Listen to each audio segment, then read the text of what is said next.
kelima ingin menjelaskan kembali tentang analisis data kuantitatif.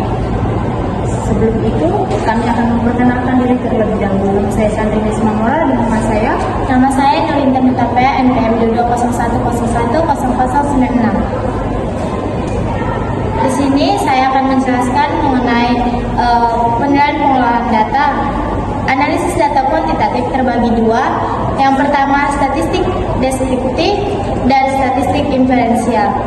Pengolahan data yaitu data mentah atau raw data yang telah dikumpul dan diolah atau dianalisis sehingga menjadi informasi. Pengolahan data dapat dilakukan dengan dua cara, yaitu yang pertama secara manual dengan menggunakan alat hitung seperti kalkulator. Yang kedua dengan aplikasi pengolahan data seperti Microsoft Excel, SPSS, EPIinfo, Stata, SAS Data Mining, dan lain-lain. Selanjutnya tahapan pengolahan data. Yang pertama pengumpulan data, kemudian menghasilkan data primer atau data sekunder, kemudian tahapan pengolahan data yang pertama editing, kedua coding data, ketiga entry data, keempat cleaning data. Kemudian dapat menghasilkan informasi seperti narasi, tabel, atau grafik. Selanjutnya analisis data menggunakan uji statistik untuk pembuktian hipotesis. Pengolahan data yang pertama yaitu editing atau penyuntingan, yaitu hasil pengisian kuesioner disunting kelengkapan jawabannya. Jika ditemukan ketidaklengkapan dalam pengisian jawaban, maka harus melakukan pengumpulan data ulang. Yang kedua, coding, yaitu membuat lembaran kode yang terdiri dari tabel dibuat sesuai dengan data yang diambil dari alat ukur yang digunakan. Contohnya, nomor responden diganti menjadi nama, selanjutnya item pertanyaan 1, 2, 3 dan seterusnya, kemudian diisi dengan kodenya. Nomor 3 yaitu data entry, yaitu mengisi atau menginput kolom dengan kode sesuai dengan jawaban masing-masing pertanyaan. Misalnya yang pertama 1 tidak puas, 2 kurang puas, 3 cukup puas, 4 puas. Selanjutnya cleaning data, yaitu pengecekan kembali data yang sudah di entry apakah sudah betul atau ada kesalahan pada saat memasukkan data. Selanjutnya analisis data pada kuantitatif, yaitu analisis data menggunakan uji statistik, yaitu statistik deskriptif dan statistik inferensial.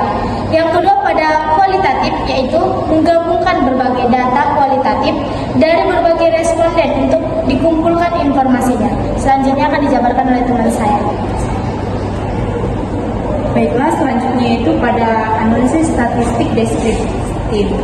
Mendeskriptifkan atau menggambarkan sebuah data yang telah dikumpulkan, kemudian tanpa bermaksud untuk menyimpulkan atau mengambil kesimpulan dari data tersebut. Yang kedua itu statistik deskriptif ini disebut juga sebagai analisis univariatif yang dilakukan menurut jenis data, baik itu kategorik maupun numerik. Nah, data kategorik itu merupakan tabel distribusi frekuensi ataupun presentasi dari setiap variabel yang telah diteliti. Nah, data numerik itu merupakan ukuran pemusatan data dan ukuran variasi. Ukuran pemusatan datanya itu yang tadi itu ada kita mencari rata-ratanya, mencari nilai tengah, dan juga mencari modus atau nilai yang sering muncul. Ukuran variasinya itu seperti ukuran skor atau range, baru varians dan simpangan baku. Baru ada semakin kecil variasi yang kita dapatkan hasilnya, maka semakin homogen data dalam kelompok tersebut. Sebaliknya, jika semakin besar variasinya, maka datanya itu semakin heterogen.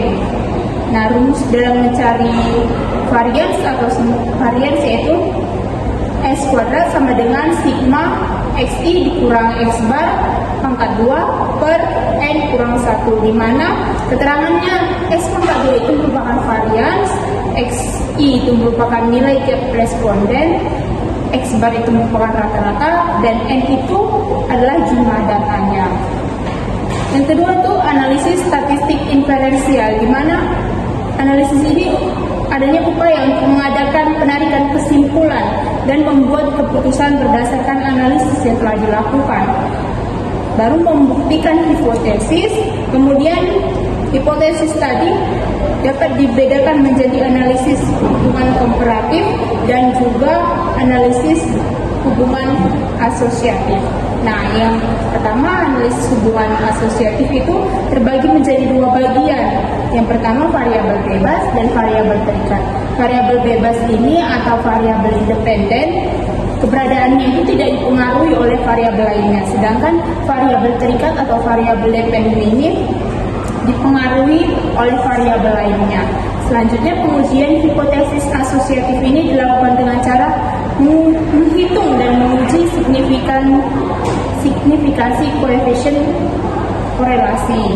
Nah, nilai yang mendekati 0 berarti lemah hubungannya, dan nilai yang mendekati angka 1 yakni menunjukkan hubungan di antara kedua variabel semakin kuat.